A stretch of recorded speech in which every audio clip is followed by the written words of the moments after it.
All right, awesome. Welcome. I'm going to start off by saying directly after this, I'm going to have Brittany, the girl, the lady, the woman, the expert on the calendar and also on follow-ups that I told you about last time. I'm going to have her on a quick 15-minute Zoom call just to explain how she does follow-up and her calendar a little bit. Yeah, so I wanted to do it separate so I could upload that video to the ISA team M2M page for other people to see. So if you guys can, as many as can stay on, just, log off and then log back. I'm going to give you a new link and I'll put it in that group here really quick. So anyway, awesome. I wanted to go ahead and get started. I know we'll have others that will join us here, but as far as V goes for voice today, I wanted to just kind of ask you guys how you're feeling about yourselves in doing. I know, Mona, you did the assessment, and we're going to talk on Friday to talk a little bit more about that on temperament type. We've talked about core values and, connected to those. So as far as this goes, and also the little voice checklist that I, told us to all check into ourselves and how we're feeling about ourselves before we start anything, especially, with our business.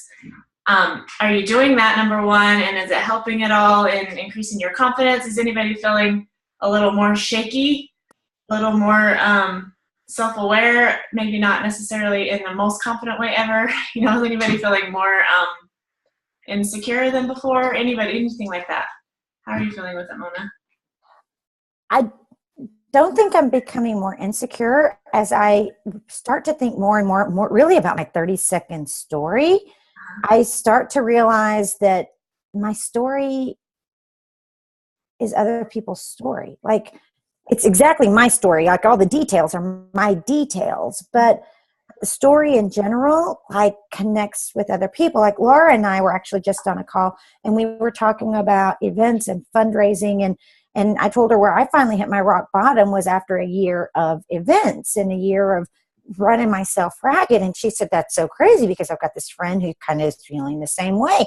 And I realized that it's my story, my unique story, but I'm now much more confident in saying that was me and it was not a good place to be. But I can share my story now and realize that it's for other people, that other people will get it. Somebody out there will get it, but I have to share it in order to figure out who out there is going to get it.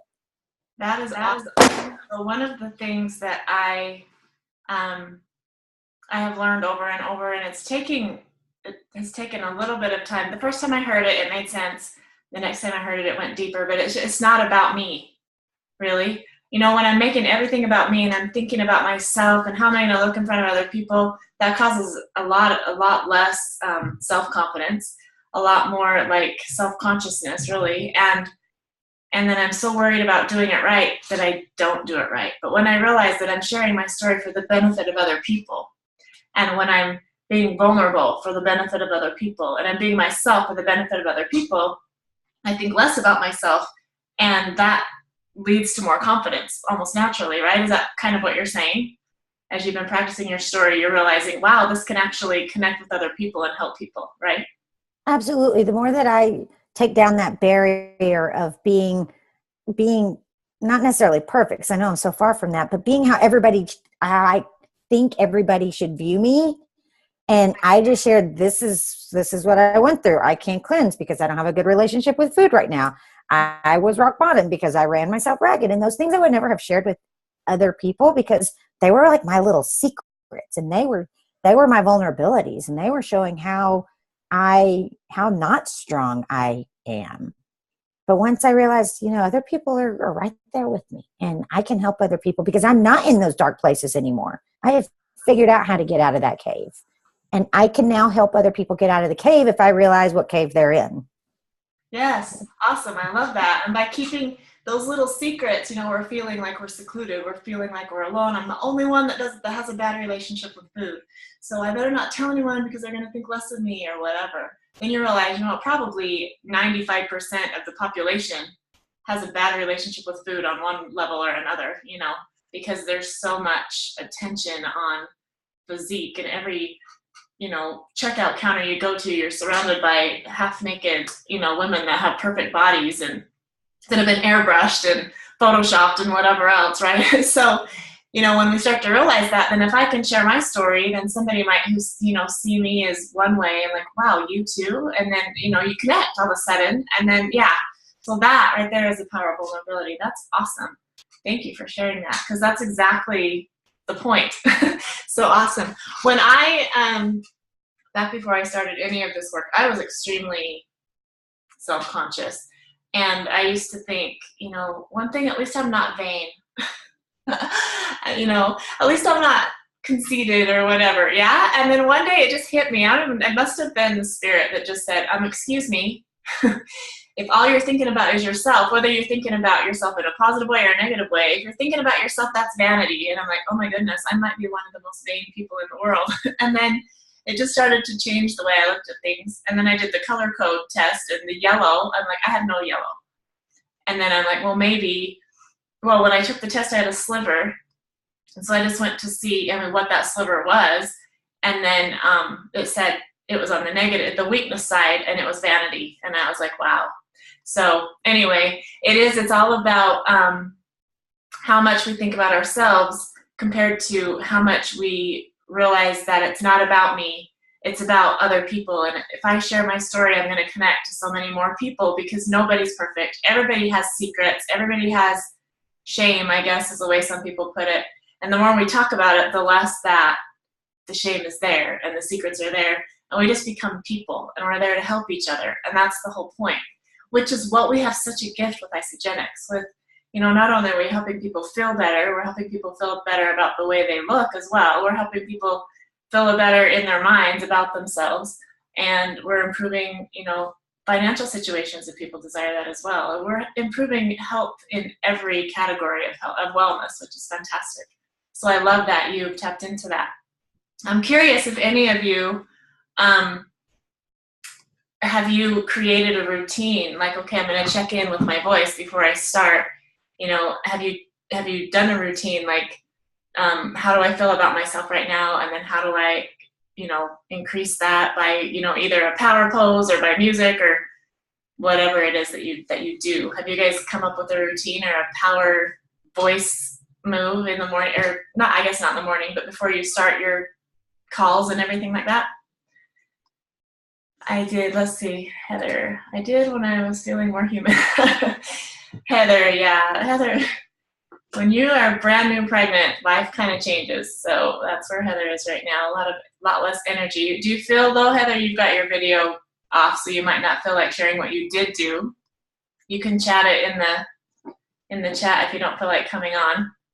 Oh, there you are. Now I see your face. So as you're talking about vanity, I'm like, yeah, that's why my video is off, because I'm like, oh. Yeah, look at me. So what I was doing, and what I will do again, because it makes a huge difference for me, is I have to notice my state before I share. I notice my state. And if it's my office hours and I'm sitting down and I'm going to be making phone calls or responding to messages or anything like that, then there's more wiggle room. So what I'll do is, so I notice my state, and if my state is not at a high vibration or where I would like it to be, I put on some really powerful music and I do my power pose and I say my affirmations and I raise my vibration. E-shots, that's the other thing, huge. Hi, Jack.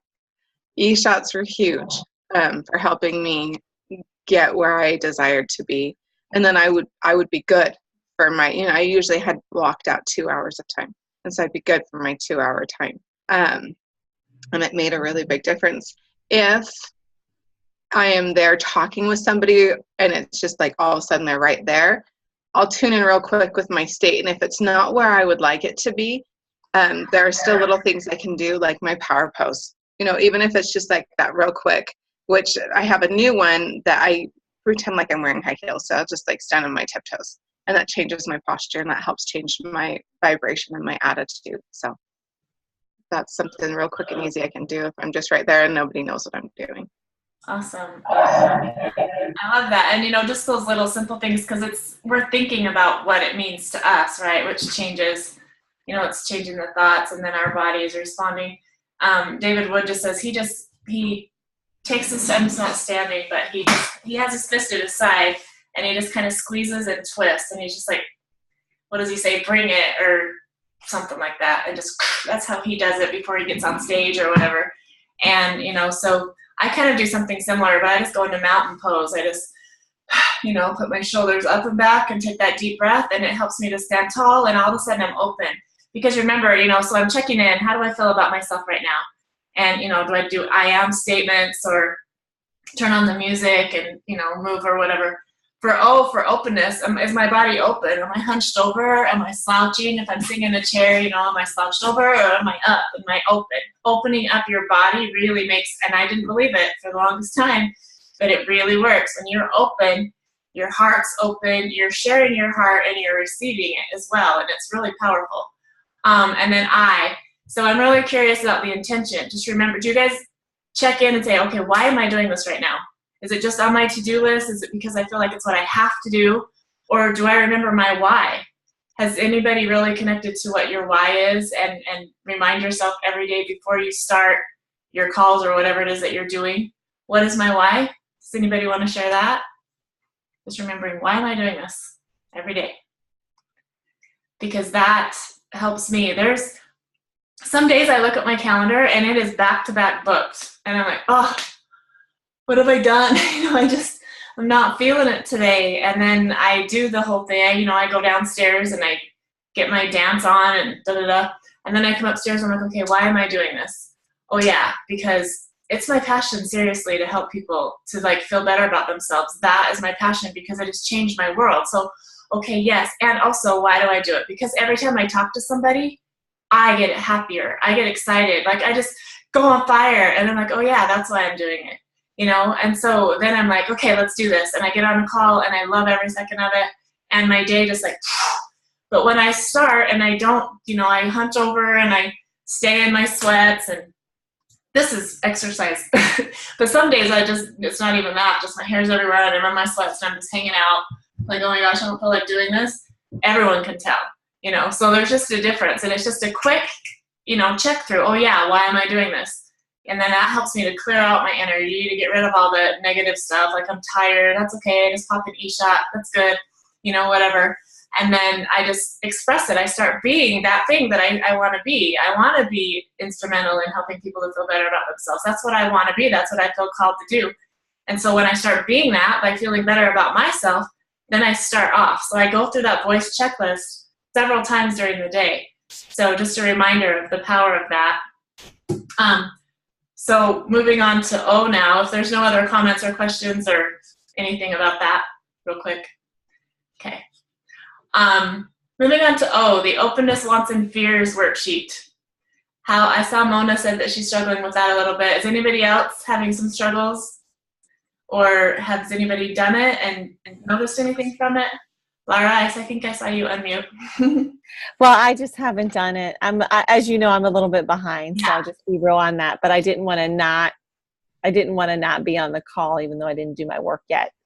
So I haven't done it yet, but I will. That's awesome. Just being honest and open. And I did realize that. And I would like to go through your 30-second story in just a little bit, if that's okay. You mean my 2-minute story? We're going to get it to 30 seconds. Yeah. So I'll just see if anybody else has anything, and I'll comment on here, and then I want to come back to that. So I was happy to see that you were able to be on today. I'm like, yay, we can work through your 30-second call. And I'm going to tell you, because I mentioned this when Mona was on, at the end of this call, we're going to log off, and then if you can, I'm going to post a link, probably just in the group or in the chat or both, to another Zoom where I'm going to bring the girl on that I told you about last time, who was awesome at follow-ups, who has a really great routine about follow-ups, and also with the calendar and how she does her scheduling. She's just going to do a quick 15-minute little introduction to what she does and just give us a few tips. And I wanted to record it separately so I could post it in the ISA M2M group for people that, that aren't on here. So any of you that can just hop on for the last, for another 15 minutes at the end of this call would be really awesome. If you can't, that's great because I will post it. But anyway, just so she has some participation. So going to that, let's talk about this openness, wants, and fears worksheet really quick, and then we'll go through Laura's story. Anybody that wants to ask questions or comment or anything about that before I just go into deeper explanation of it? Mona, do you want to tell us what it is that you are struggling with about it? Because I'm sure if you have a question, everyone else has, or at least some people have the same question. The honesty about it. Like, what if I died and someone saw it? Like, what if someone saw my biggest fears? And what if someone read, and I'd be dead, it wouldn't matter. No one should be reading this anyway, unless I was dead and they were going through my things. But like, when you think about fear and like real fear, are you comfortable with really sharing it? And what if someone saw it? Interesting. That's okay. Sorry, they're running a fire alarm in my building, so it goes off at random. I apologize about that. But know that there's not a real fire. I was like, oh no, shoot. No, okay. They did an announcement earlier saying your animals are going to freak out and you're going to freak out, but we're not really having a fire. But as I think about fear and I think about my fears and my true deep fears and what it makes me feel like, and I physically feel sick to my stomach just talking about it. So like, what does it feel like? I wrote, my stomach hurts. Because when I think about fear, I think about what if someone knew what my real fears were? Yeah, and what if? Let's talk about that for a second. What if someone knew? Like, what if you guys knew that I was like deathly afraid of being seen? I mean, honestly, I used to wish I was invisible. What if you knew I was afraid of being seen, but especially being seen like moving and feeling comfortable moving?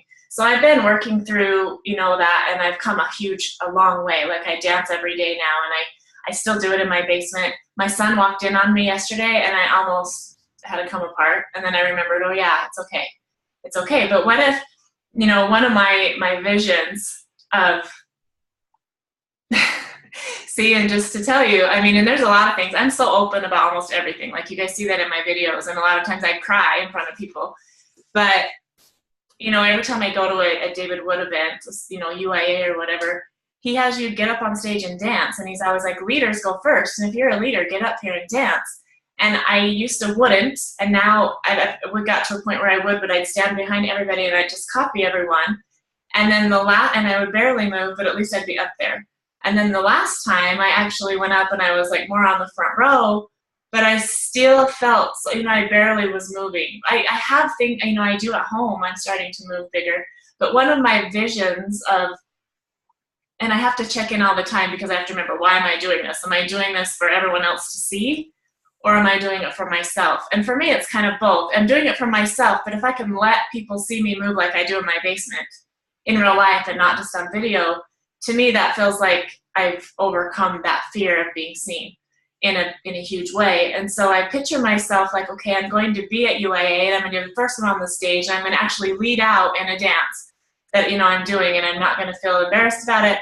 And it's going to be awesome. And then even David will walk in and go, holy cow, is that Carrie? And that's kind of a vision that I have, and it feels good for a second. And then when I really think about the reality, I go to that place of paralyzation and my stomach gets sick and I feel like I want to cry, which is what I've done so many times in hitting those real fears. And for me, it's like, for people to even know that, like, that's the stupidest fear ever. That's my thoughts. And so it's, again, if somebody saw that little tiny thing was such a big deal for me, how stupid is that, right? And so, and I'm just being honest because I don't feel like I'm the only one that gets in that thought process. So then I just have to remember, okay, it's not about me, first of all. And in a lot of ways, it is only about me. And I really don't honestly care. I have to check in. Do I care? Am I doing this so that David Wood will see that I'm over this fear? No, that's not why I'm doing it. I'm doing it so I'm not afraid to move in front of people, and I'm not afraid of being seen anymore, because if I want to make a difference in the world, I need to be seen. And it just feels better. It feels better to not have to hide and shrink and be embarrassed. And so, I'm just sharing that for, I guess, to help you feel like, it's okay for people to know your fears, first of all, like, because it's one of my biggest fears, and it's the silliest thing ever. And I figured out the reasons why, and we're going to go through those processes too, maybe on the next call, about, really getting in touch with why, so I can change the story clear back from my childhood and bring it back up through. And as I'm doing the actions, that story is actually changing more in a more real way, if that makes sense. So when we're starting with and checking back into that want and remembering why I'm doing it helps me to not feel like when my son walked in on me yesterday, I had to go through, okay, why am I doing this? Because I want to be seen. So if my son, like one of my people that I care about the most and who I think probably judges me, hopefully, the least of, it's okay that he saw me dancing. In fact, I hope that it helped him to see that I'm actually, growing, and it'll help him to step through his fears, because he knows that I'm afraid of it, mostly because I'm out loud about it on Facebook. My poor kids are like, my mom's pole dancing on video, oh my gosh. So, anyway, so I go back to the wants, which is why we do that first. Well, it helps us find the fears as well, but check back into the wants, like, what do I want? Why am I doing this? And why am I admitting my fear? It's because I want what I have, and I know I won't get it.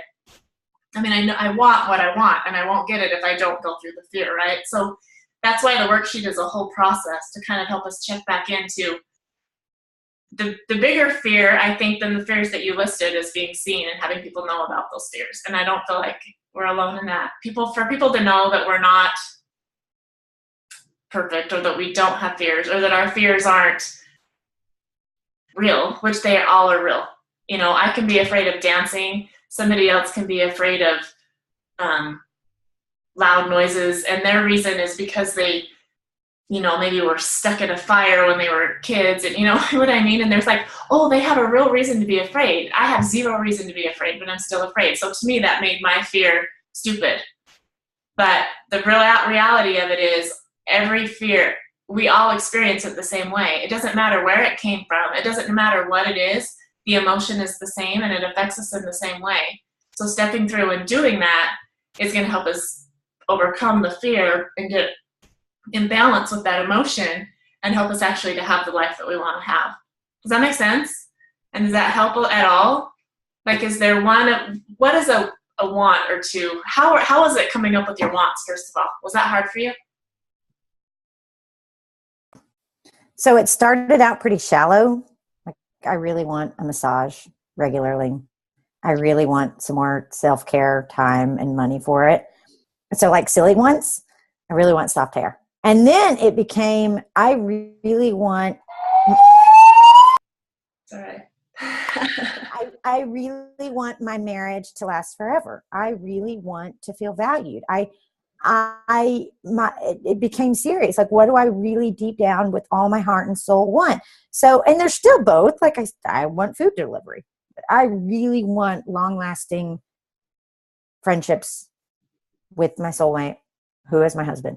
And I don't want to fear that it will go away. So that's awesome. Okay, and I love that you realize that, and I still want, food delivery. That's great. Because honestly, in order to get to the things that matter, the little wants that aren't important are important. That self-care is so important, to be able to be the person that will attract the relationships that we desire, right? But if I'm not feeling good about myself, and I don't feel like I'm worthy of having a massage on a regular basis, if that feels good to me, what's wrong with doing it? If I'm doing it instead of doing anything else for other people, if that's all I'm doing, then I'm out of balance. But if I'm never doing it and I'm doing everything for other people all the time, that's also out of balance. And I don't have anything to give, right? So those little things are just as important. But I love how, as you kept writing, the real wants that brought you to almost tears, right, started to come out. And that's why it's 101, and not just tell me 5 things you want.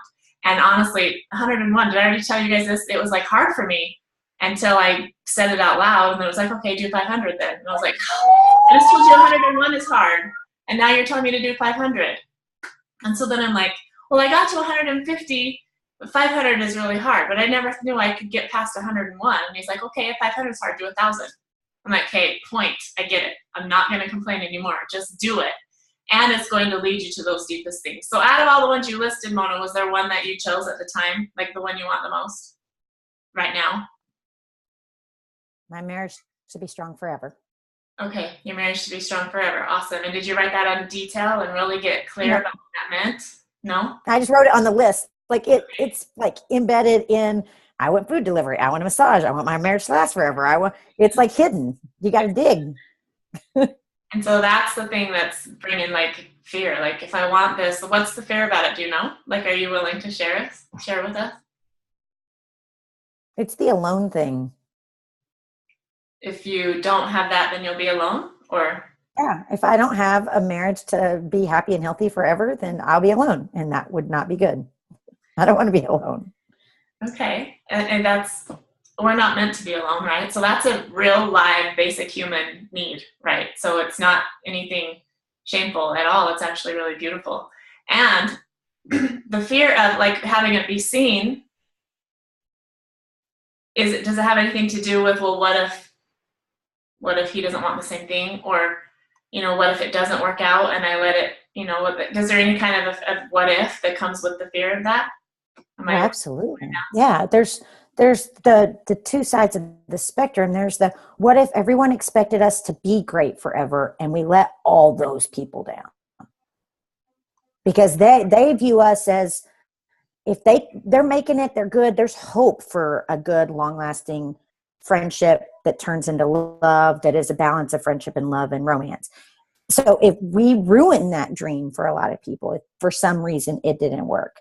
And on the flip side, my dream is destroyed.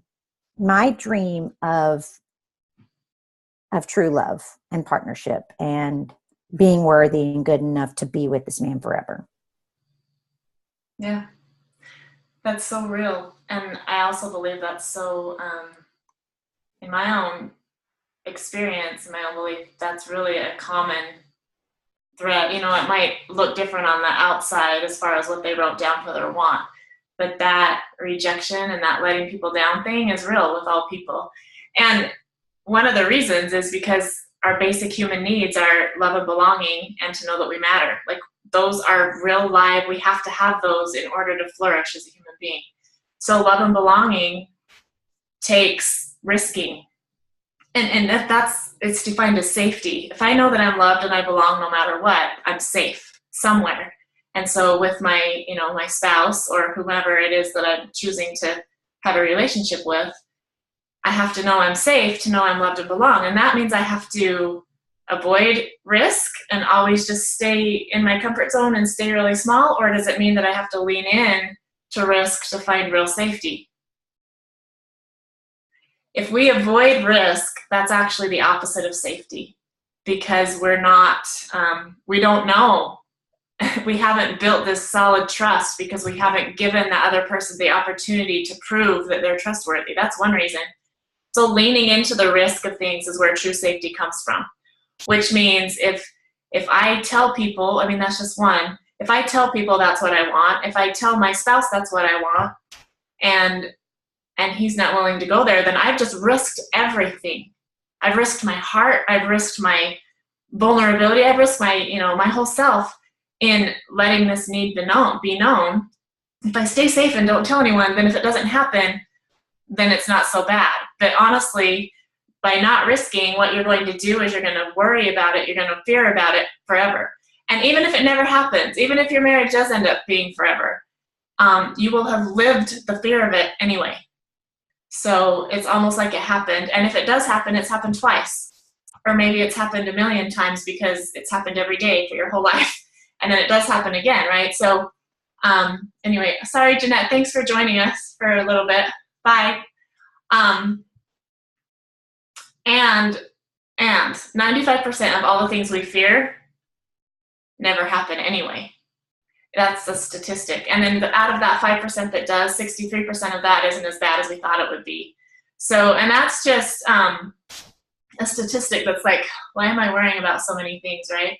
But by being able to just admit that that's what you want, and then realizing why you don't have it, which maybe you do, but maybe you want it to be better. Maybe you want it to be even more intense and more exciting and, just even more connected than you already are. What is it that's keeping you from doing that? And that fear of losing is keeping you from doing it. So what are the things that you could do then? I'm just going to push you a little bit further along in the process. I do want you to write out the details of what that means to you. because by then you're going to be able to say, well, if these are the details, what don't I have yet and why? And then you can find the reasons why. So for me personally, that's something I also want. And I have it. However, it always isn't always as great as I want it to be. And a lot of that is because I'm afraid of talking about things that mean a lot to me with the people that I care about the most, because what if, the rejection's bigger if it's with someone that I care about the most, right? So communication has been really hard for me. So I've had to make myself lean into the hard conversations, to letting my voice be heard, even in my marriage, and not just always because I have this amazing husband.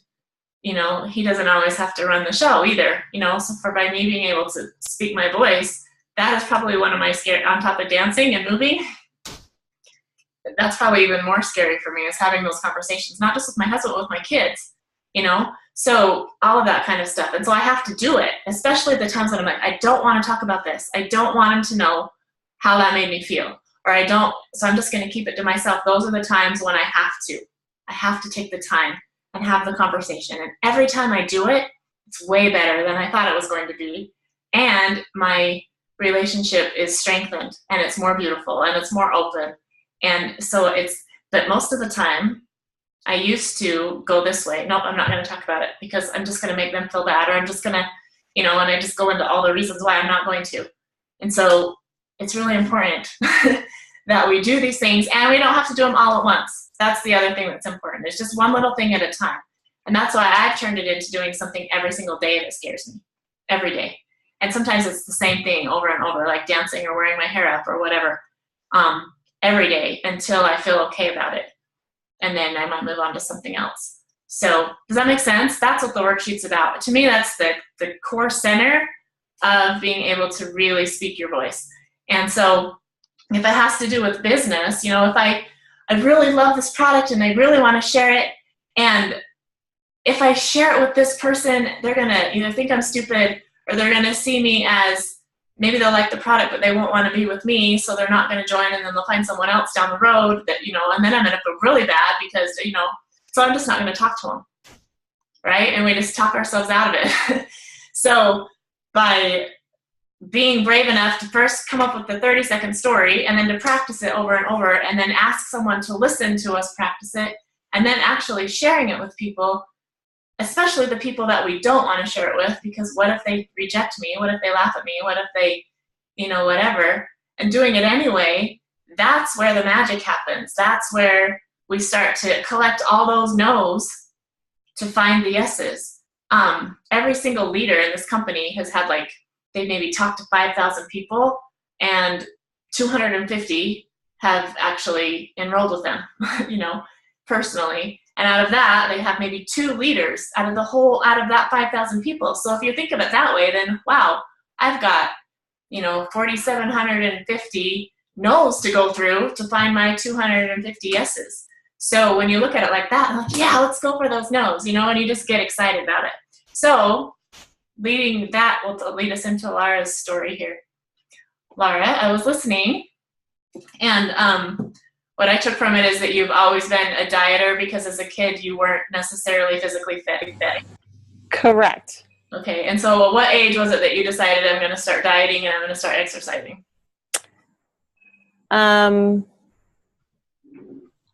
College. Yeah. You're responsible for your own life at that age. Yeah, exactly. Awesome. And as you were dieting and exercising, how did that make you feel? Was it successful? Was it frustrating? How was it?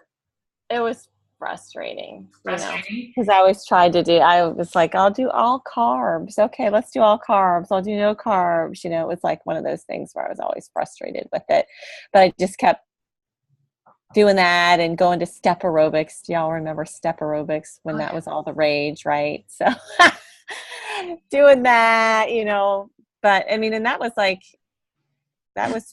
for years I did that because I really didn't know what else to do, because I didn't do sports when I was younger because I was terrible at everything. So I just quit, it was hard. I didn't have any confidence, so I didn't do any of that stuff.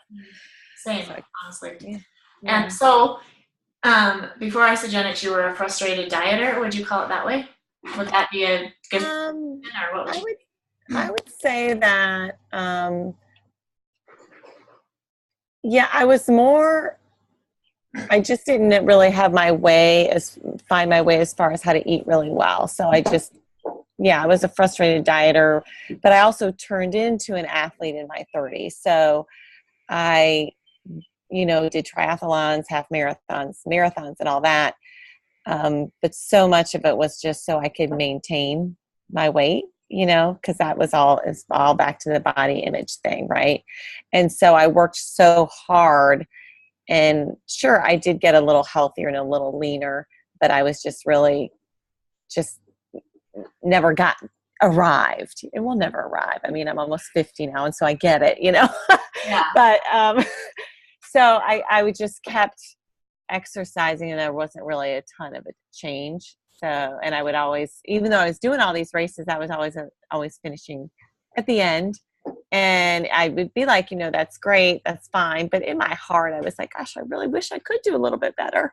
But I mean, accomplishing what I accomplished is a big thing, but I would always see my friends doing really well, but it was that little girl still that still did all these things that a lot of people would say, wow, you did this, wow, you did that. But I still had that, well, I'm still not good enough, because it's back to those old things that you carry, I'm still not good enough. I still can't, I'll never, ever win a race. I'll never, ever be in the top 3. That was really like my before Isagenics.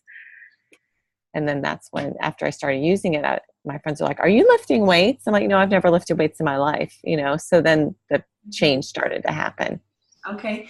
So you could either say I was frustrated with my fitness, or you could say I was a frustrated dieter, or maybe you could say I was consumed with my appearance or my body or my fitness level, or, it was like, did it take over all of your thoughts almost? Like you were confused about which diet was right, all the fads. You were confused at why you were always last in there. You know what I mean? You were. Yeah. I mean, I think it would, maybe I was kind of consumed with my lack of progress. Consumed with my lack of progress. Because I would in my head, I would think in my head, okay, I ate a bagel for breakfast. Like I would picture it in my mind. I ate a bagel I would eat, but I'd be like, okay, I ate a bagel for breakfast. I had nothing okay, I had a healthy lunch. Like I would always think about how I was trying to eat well, but it was always not eating well. You know what I mean? Like I had a big breakfast, big lunch, big dinner, didn't eat in between meals. Like I didn't know what I was doing. So I was, it consumed my thoughts as far as how I was treating my body, but I was doing it the wrong way. Okay. So you could say before Isagenics, all I ever thought about was, food or my diet or my physique or whatever.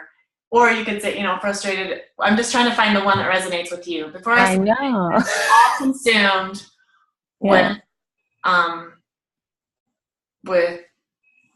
wanting to feel good enough, or that kind of a thing. Yeah, that might be it better, because that captures it, because it's so much more than just the food. It was kind of like it, like you're talking about being vulnerable, right? So it's about those old wounds. So being good enough. I struggle with being good enough in many aspects of my life. I mean, for work, I could control that. I was very successful with my before Isagenics career, like that was like winning the awards, going on the trips, doing that, all that stuff. I could control that, but I didn't feel like I had under control my health, So you could say, before Isagenics, I was consumed with wanting to feel like I was enough or like I was good enough. Then you could say, I was confused by all the fad diets. I was working out, but I was struggling to, reach the level that I really desired to be. And all I ever thought about was, my body or my fitness or something like that. Yeah, it's just really simplified. You have one big descriptor of all of it, and then you list 3 simple little points that describe what you're talking about. Yeah. And then you're done. So all the backstory, if they want to know more, they'll ask you. But first, you're just introducing. So you're listening to somebody talk, and they're like, I'm just so tired of every diet. I'm just sick of thinking about it all the time, but I can't help it. And you've had this conversation, and you're like, oh my goodness, before Isagenics, I was consumed with wanting to feel like I was enough. All I thought about was what food I ate. All I cared about was, exercising enough to fit in, or to feel like I was, whatever. Do you see how that's going?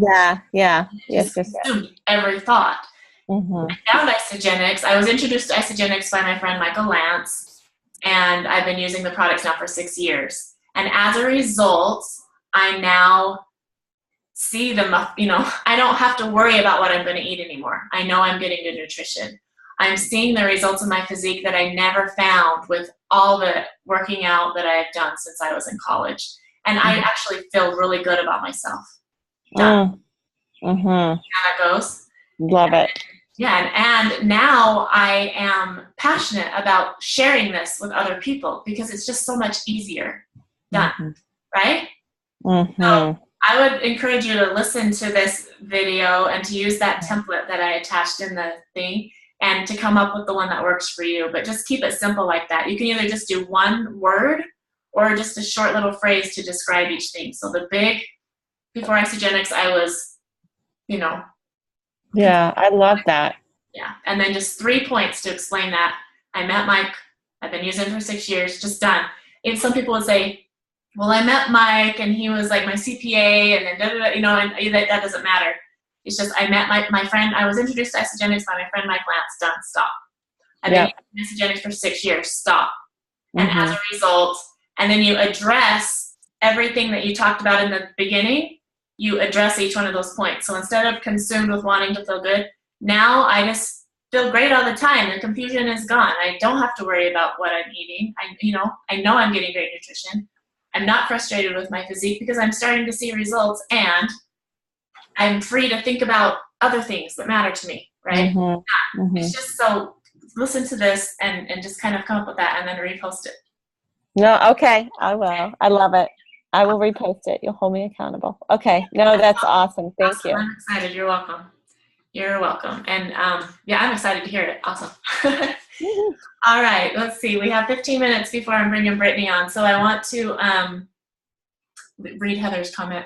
Going back a bit to fears, my biggest fear with sharing is that people think I'm just trying to sell them on something and will not want to be with or around me because they don't like to be sold.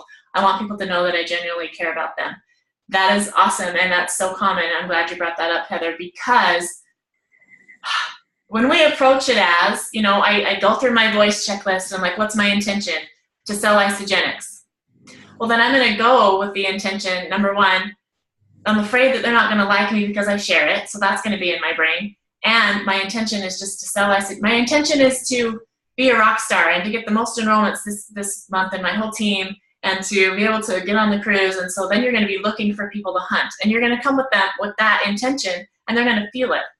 But when your intention is, okay, let me check in. How do I feel about myself right now? I'm feeling a little less than confident. So why? Okay, let me pop in my affirmations. Let me do my power pose because I'm just as good as anybody else because we're all awesome. That's the truth of life. Everybody's awesome. I don't care what our differences are, what our similarities are. We're all awesome. Okay, awesome. That's cleared. I'm open. I've got my power plays. What's my intention? My intention is to seriously help people with their health because my life has been changed. And I can't deny that. Like, I feel better every day. I have way more energy. I feel more confident with myself. I have extra money to be able to get that massage on a regular basis. And it's awesome. And I want people, because I'm noticing people that are struggling with all of this, and I want to help them. Okay, that's my intention. So you go and connect with people, they're going to feel that. And if they're closed to your true intention, that's their problem, not yours. But you've planted a seed, and it'll get them thinking, and they may come back to you and say, okay, Heather, you know what? I'm ready now. I'm watching you, and you are awesome. You're so happy, and I want that. But it might take them a few years or a few months or whatever. But when you can leave the situation knowing that your true intention was to honestly help that person, that's all that matters, because it's not about you, it's about them. And within their decision doesn't reflect on you whatsoever. It reflects on them. It's not about you. And if we can just begin to really get that, you know, I'm doing my best to serve people, and that is truly my intention, because I know 1000%, Heather, that's your intention, because I've seen you come to tears a million times over it.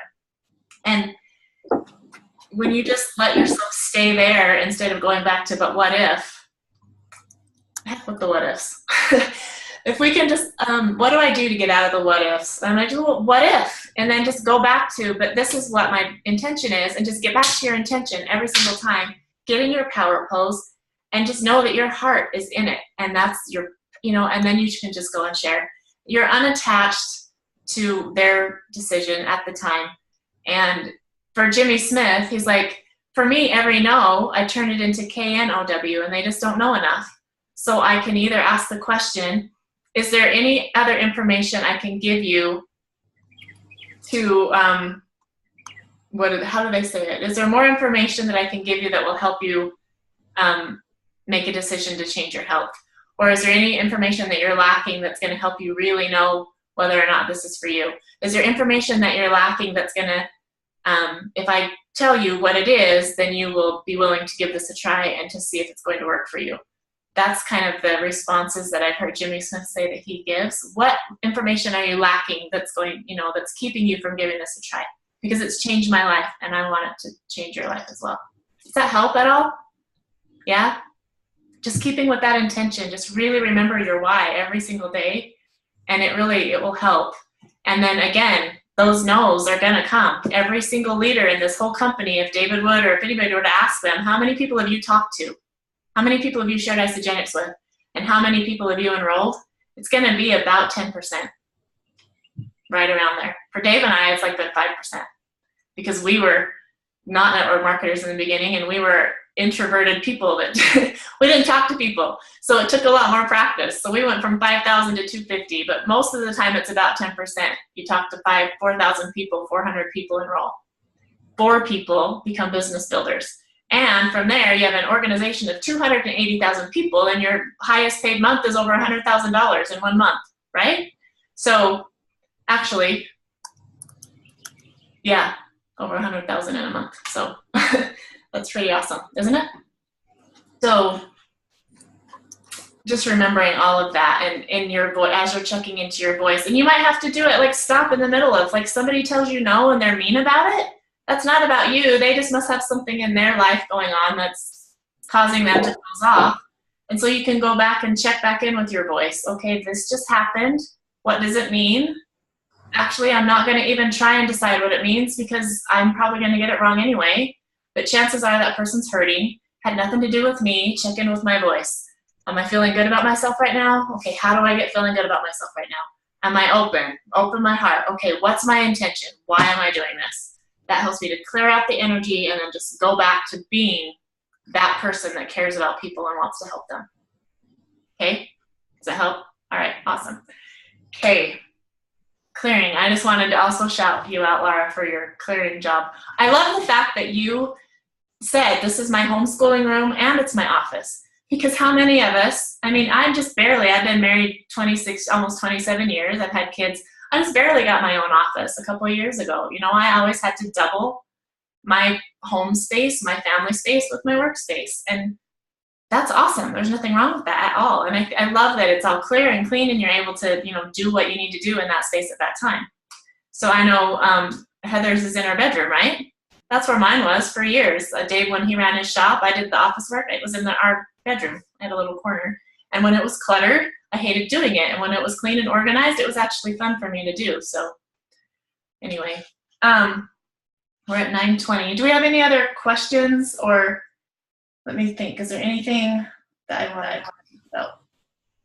Oh, any questions before I had one last thing? Okay. The other thing on clearing is, because part of clearing, it was clearing our space, right? It was also clearing our thoughts and clearing our emotional junk out. And how many of you were a part of the book club and doing the magic? Did any of you do that with me? Heather did. Gratitude. The very best way that I've ever found, and that Tony Robbins taught us at Celebration, and you'll hear it from all people, is getting into gratitude. So when I'm feeling, yucky about myself or about my situation or about, just negative energy, if I can switch it to gratitude and just start looking for something to be grateful for, it switches the energy, the bad energy leaves, because I can't feel like a victim and grateful at the same time. I can't feel scared and grateful at the same time. I can't feel negative and grateful at the same time. They just can't coexist. So the gratitude's going to win. And I just remember one story that I heard a long time ago, because sometimes we have to get creative with our gratitude because we're feeling that cruddy and that negative and that, beat up in life.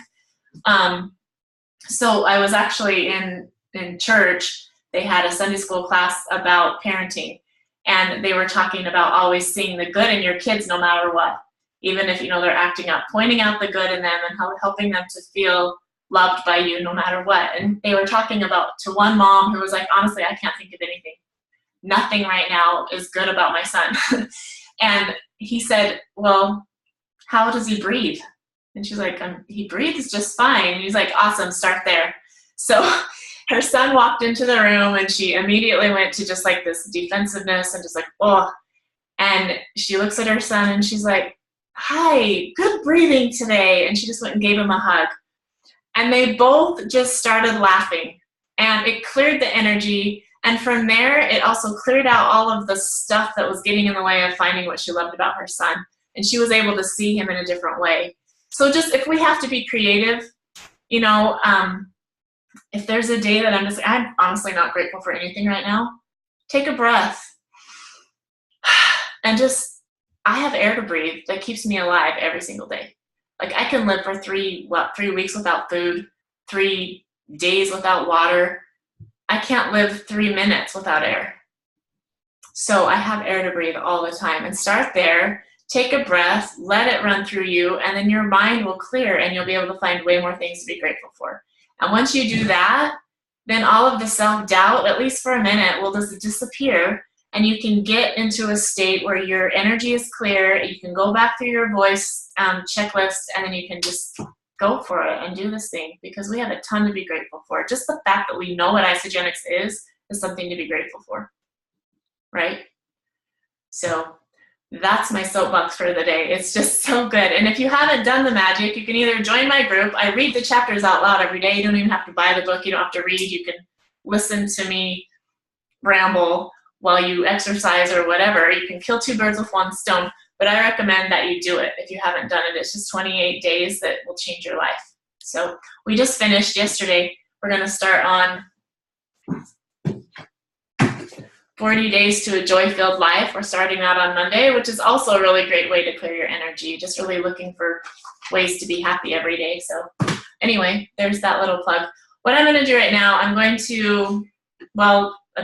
if you guys have any comments or questions, feel free to unmute or to chat in the chat. I just had something really quick. I went to see Brene Brown last week.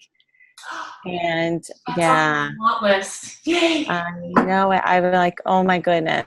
And she spoke about her book, Braving the Wilderness, her new book. And when you were talking about like the sense of belonging, and she was like, that's what the whole book is about, is that, we have this need as humans for belonging, but, we really need to belong to ourselves first.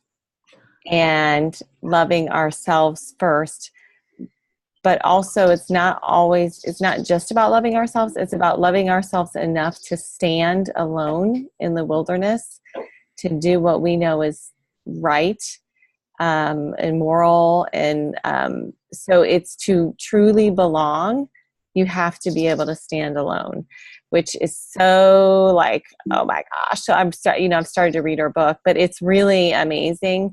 Because, some of the things that you were talking about, Carrie, really made me think about her messages. And as we go through this journey and kind of peeling back the onion, like Mona's peeling back some stuff, and I haven't done that yet, but peeling it back, and that's really is, knowing who we are. I mean, from my perspective, it's like we are in the image of Christ, but how do we have that confidence to stand alone? Because when you can be alone, then you truly belong. Wow. If that makes And so anyway, it's an amazing, I mean, I'm only on chapter 2, but it was an amazing talk that we went to see. And it was really cool because it took her 4 years to write the book. It's only like 170 pages, but it took her 4 years because she had to peel back so much that she didn't want to know about herself, which was cool. So, and I think I've seen you post about her before and some standpoint. And so. I read something where she was talking about this book and how it's been the hardest, most vulnerable, that she did have to really get real with herself. So I'm dying to read it. So it's out. I didn't know it was out. Yeah, so it just came out the 12th or something. So anyway, so when you were talking, it just made me think about that. So I'm just grateful because I think all this is really a nice compliment. Like this book is a nice compliment to what we're doing here. So thank you. So there's my gratitude. I'm grateful. Yay, I love it. Thank you for sharing because, yeah, Brene Brown, above all, is like the guru on this subject. And if you can just connect to what she says and then put it into practice and, reinforce it with this and anything else, spot on. You will find your what did you say? Your worthiness. You can stand alone and feel good about yourself and you will belong. It's amazing how it works. But thank you for sharing that. I want to know more how you got to hear her because I want to go. Mona, were you raising your hand? I was. I have a story for Heather that might make her feel good because I have felt the exact same thing. Is I don't want my friends to think that I'm selling them something and then they won't want to be my friends anymore. And I recently asked 2 girls that were kind of on my chicken list if they would join me because they're beautiful and they're smart and they're like these cool military spouses. And I want to be a cool military spouse too. And I got totally rejected. And I thought, oh man, like, are they going to not think they're not joining me because I'm not cool, because I'm not smart, because I'm not pretty, because I don't have all the cool clothes, whatever. I go through all these things, why they're rejecting me. And lo and behold, a few months later, they both have sent referrals to me. Oh. When someone asked, who can take care of you? They both said, Mona will take care of you. She's good at taking care of people because these referrals both told me that. Whoever sent me this way said that you can take care of me. So can you take care of me? I'm like, God, that's what I'm good at, taking care of people. So then I go back and I tell my friends, thank you for the referrals, referral-based business. I appreciate you. And they both said, I'm going to join you someday. I'm just not ready. And it's that they're not ready for nutrition, or they're not ready to be committed to something, or they're not ready to even explore it, or they're so consumed in whatever else is in their world that they're just not ready to be with me. But it's not that they're just not ready for this journey because they're just not ready. And so all of a sudden these cool girls are sending people who they really love and respect to someone else who they respect. And that was me. And so next time I'm scared, I'm going to think about these people because then I won't be so scared anymore. Because I know that at some point in time, when someone's ready, they're going to say yes. But if I don't ask, they're never going to join because they're never going to know the opportunity exists. So awesome. Heather, I get you. I get your fear. I'm like right with you, sister. I'm right with you. Thank you, Mona. That's awesome. Because no can also just mean not yet. And thank you for that. That's so huge. That's amazing. So it's time to hop off and hop back on to this other call. The link I put in the chat here, and I'm also posting it in ISA Team M2M right now. And then, so if you can join me, that would be awesome because then Brittany will have someone to talk to. And see you on the other side. Thank you so much. And I'll post this right away. Bye.